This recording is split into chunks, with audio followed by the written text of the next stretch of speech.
Joining me now is celebrity and royal commentator Kinsey Schofield.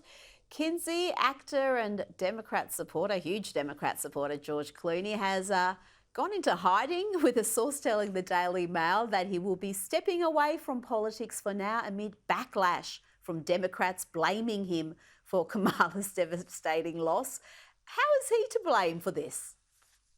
Well, you'll remember George Clooney wrote that op-ed in the New York Times demanding that Joe Biden resign and well, he did not say Kamala, but he demanded that Joe Biden resign. And Democrats don't believe that he endorsed Kamala quickly enough. But no one did. Nancy Pelosi didn't. The Obamas didn't. Kamala, was not the alternative that the Democratic Party wanted. She was just technically the most convenient. How this all boils down to George Clooney, I don't know. But I think that they're all pointing the finger at each other. Now, remember last month when a Trump fan delivered this message to Taylor Swift during her second night at the Hard Rock Stadium in Miami Gardens?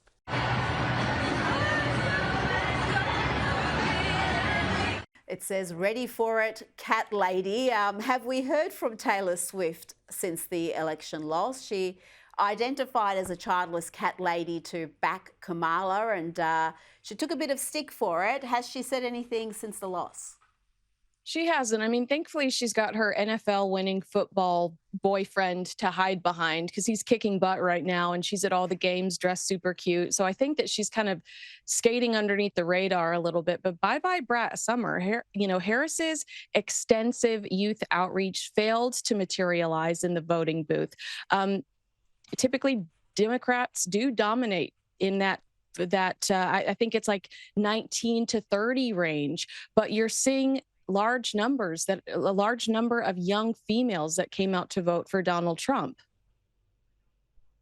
Now, we've got a bunch of celebrities, just like last time he won, pledging to flee America. Can you give us some of their names? And are we going to be actually watching to see if they leave or not? Oh, I mean, I think if we did that, we'd fall asleep because nobody's really going to do it. Remember Miley Cyrus and Lena Dunham, who told us that they had their bags packed in 2016. They went nowhere. Barbara Streisand said she was going to go to England. And you know what? She allegedly had an affair with King Charles. So Camilla should probably watch out if that ever did take place. That's on the record, by the way. That really did happen. That's really a story that circulated along with former President Bill Clinton. I didn't say that. And then Cher, she said she was going to move to Jupiter if he's elected again. 78 years old. Now she's saying she doesn't want to leave the country because she doesn't want her 38-year-old lover to have to leave his son. Sharon Stone is saying she might go to Italy. Good riddance. All of these people that none of us would notice if they were gone. No, but this time around, there should be some accountability. If they're making these promises, they should be held to them. Now, let's talk about the NFL. Despite being fined over $11,000 for wearing a MAGA hat, San Francisco 49ers star Nick Bosa celebrated a touchdown with a classic Trump dance. Have a look.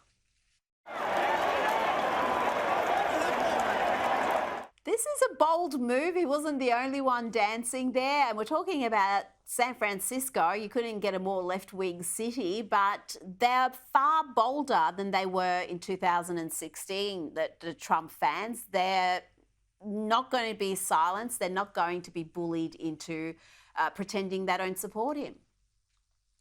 Yeah, and I think people are just really fed up, and there's a sense of hope that the country is going to regroup, that financially we can recover. Gas prices aren't going to send us into bankruptcy. We're going to be able to afford eggs and bread and butter again.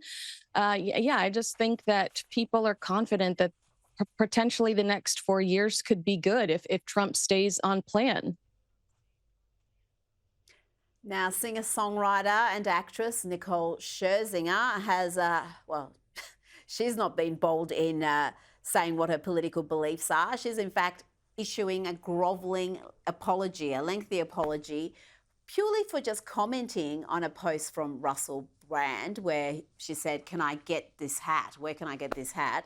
She's now written this apology saying, I deeply apologise for the hurt caused by my recent engagement with some social media posts. When I commented on these posts, I made the mistake of not realising that they could be easily interpreted as being politically related, and I apologise to anyone who understandably reached that conclusion.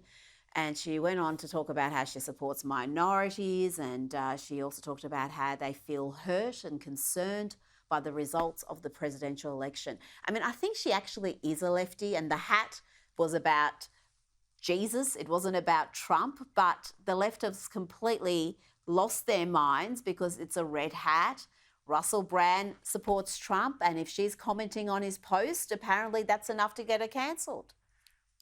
I mean, I never in my lifetime thought I'd see so many people attack a woman for wanting to purchase a Make Jesus First Again cap. It's wild. And it just shows you how polarizing our society has become here in the States when it comes to politics, and how, I mean, unnecessarily cruel. We all are so quick to make assumptions. I think she was saying, I love Jesus. I want a hat that has the name Jesus on it. And everybody wants to destroy her because they're assuming she voted for somebody. I mean, get a life, get a life. I don't have time to fight with these people on the internet. That's some very good advice right there. Now, let's just get some Meghan Markle news. Her brand, American Riviera Orchard, such a stupid name for a product. Well, those products are going to be hitting shopping malls shortly in Philadelphia, in Dallas. Is this going to be a big brand? We keep waiting for this launch. Yeah, I mean, this is associated with a Netflix house experience, marketing experience. Rita, oh, how the mighty have fallen. These were supposed to be $200 jars of jam. I'm curious to see if it all works out, but I don't think that this is something she's necessarily going to be excited about. Next to like Stranger Things and Baby Reindeer.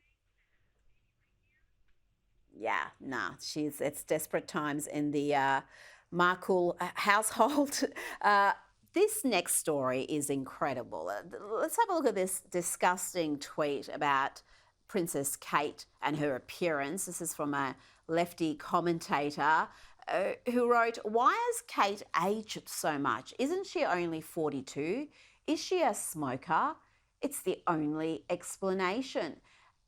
That is just an incredible thing to post about anybody, but surely that commentator would be well aware that Kate's just had a cancer battle she's just survived. On Remembrance Day, this feminist, this Meghan Markle sympathizer feminist, decides to attack the Princess of Wales on her physical appearance when we're all supposed to be remembering veterans and people that sacrificed for us. It's amazing. And, I just thought, how cruel. Only 2 months ago, Catherine said, I'm not out of the woodworks yet, but I've stopped chemo. A poisonous venom that's pumped through our bodies for our survival. It is unbelievable that this woman woke up today and thought that this is an appropriate thing to put out into the universe. What a feminist. What a woman fighting for other women. And, it doesn't surprise me that she's a mean girl because she's one of the 5 people I ever see on TV supporting Meghan Markle. She's part of that fan club, a very small fan club.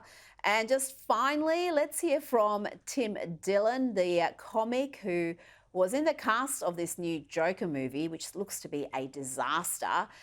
He was on Joe Rogan and he said even as they were filming, the cast knew this was going to be a giant flop. We would sit there, me and these other guys were all dressed in these security outfits because we're working at the Arkham Asylum, and I would turn to one of them and we'd hear this crap and I'd go, what the is this? And they go, this is gonna bomb, man.